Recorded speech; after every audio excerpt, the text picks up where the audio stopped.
जन नायक कर्पूरी ठाकुर का जन्म 24 जनवरी 1924 को समस्तीपुर जिला के पितौजिया गांव में हुआ। उनकी माता राम दुलारी देवी और उनके पिताजी का नाम गोकुल ठाकुर था और उनकी पत्नी का नाम फुलेश्वरी देवी था। ठाकुर जी के बाल्यावस्था अन्य गरीब परिवार के बच्चों की तरह खेल कूद तथा गाय भैंस और पशुओं को चराने में बीता। उन्हें दौड़ने, तैरने, गीत गाने तथा डफली बजाने का शौक था। 6 वर्ष की आयु में इनका गांव के ही पाठशाला में दाखिला कराया। कर्पूरी ठाकुर के अंदर बचपन से ही नेतृत्व क्षमता में जन्म लेना शुरू कर दिया था। छात्र जीवन के दौरान युवाओं के बीच लोकप्रियता हासिल कर चुके कर्पूरी ठाकुर ने अंग्रेजों के खिलाफ मोर्चा खोल दिया। इसके बाद उन्होंने 1940 में मैट्रिक द्वितीय श्रेणी से पास किया और दरभंगा के चंद्रधारी मिथिला महाविद्यालय में IA में नामांकन करा लिया। कर्पूरी ठाकुर अपने घर से कॉलेज रोज 50-60 किलोमीटर तक यात्रा करते हुए 1942 में IA द्वितीय श्रेणी से पास किया और पुनः उसी कॉलेज से BA में नामांकन करा लिया।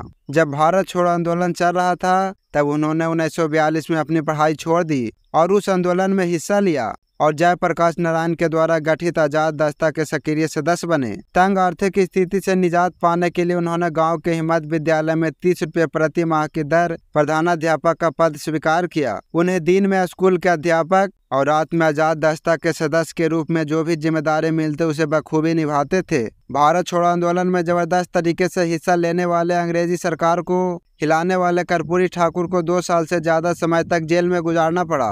23 अक्टूबर 1943 को रात को लगभग 2 बजे उन्हें गिरफ्तार कर लिया गया और दरभंगा जेल में डाल दिया गया। यह उनकी पहली जेल यात्रा थी। स्वतंत्रता प्राप्ति के पश्चात 1952 में प्रथम आम चुनाव में कर्पूरी ठाकुर सोशलिस्ट पार्टी के टिकट पर भारी बहुमत से विजय पाए। पहली विधानसभा में चुनाव जीतने के बाद वे बिहार विधानसभा का चुनाव कभी नहीं हारे। अपने 2 कार्यकाल में कुल मिलाकर 28 साल के मुख्यमंत्री तो काल में उन्होंने जिस तरह की छाप बिहार में समाज पर छोड़ी है वैसा दूसरा उदाहरण नहीं दिखता। वे समस्तीपुर के ताजपुर विधानसभा क्षेत्र से वह बिहार के पहले गए कांग्रेसी मुख्यमंत्री थे। 1967 में पहली बार उप मुख्यमंत्री बनने पर उन्होंने अंग्रेजी की अनिवार्यता को खत्म किया। इसके चलते उनकी आलोचना भी खूब हुई, लेकिन उन्होंने शिक्षा को आम लोगों तक पहुंचाया। इस दौर में अंग्रेजी में फेल मैट्रिक पास लोगों का मजाक कर्पूरी डिवीजन से पास हुए कहकर उड़ाया जा रहा था। इसी दौरान उन्हें शिक्षा मंत्री का पद भी मिला हुआ था और उनकी कोशिश के चलते ही मिशनरी स्कूल ने हिंदी में पढ़ाना शुरू किया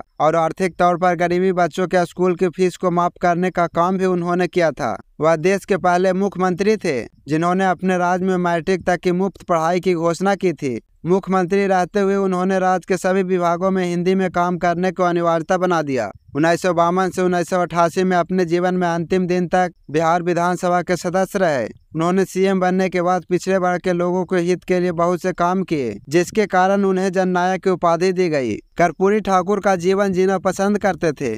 विधायक रहते हुए भी वह जो पड़ीनुमा मकान में रहते थे। किसानों के लिए तमाम तरह की सुविधाएं देने वाले कर्पूरी ठाकुर गाड़ी खराब होने पर पैदल ही चल दिया करते थे। एक कार्यक्रम में जाते हुए रास्ते में उनकी गाड़ी खराब हो गई तो उन्होंने ट्रक में लिफ्ट ले ली। कर्पूरी ठाकुर ने किसानों को राहत देने के लिए मालगुजारी टैक्स को बंद कर दिया। सचिवालय में चतुर्थी श्रेणी कर्मियों के लिए वर्जित लिफ्ट को उनके लिए खोल दिया। गरीबों को नौकरियों में आरक्षण देने के लिए मुंगेरी लाल कमीशन लागू करने पर कर्पूरी ठाकुर को सवर्णों का विरोध झेलना पड़ा। उन्होंने राज्य कर्मचारियों के बीच कम ज्यादा वेतन और हीन भावना को खत्म करने के लिए समान वेतन आयोग लागू कर दिया।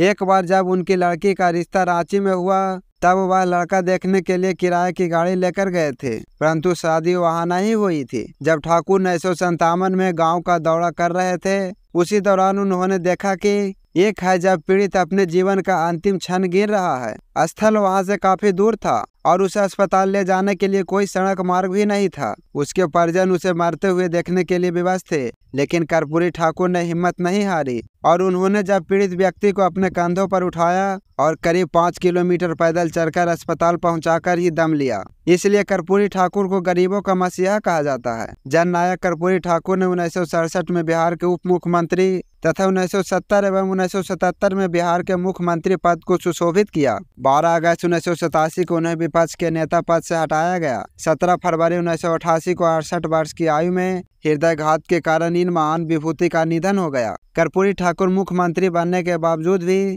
अपना घर नहीं खरीद पाए। इससे उनकी ईमानदारी और सादगी का पता चलता है। वह कहते थे कि जब बिहार के गरीबों का घर नहीं बना दूं, तब तक मैं अपना घर नहीं बनाऊंगा।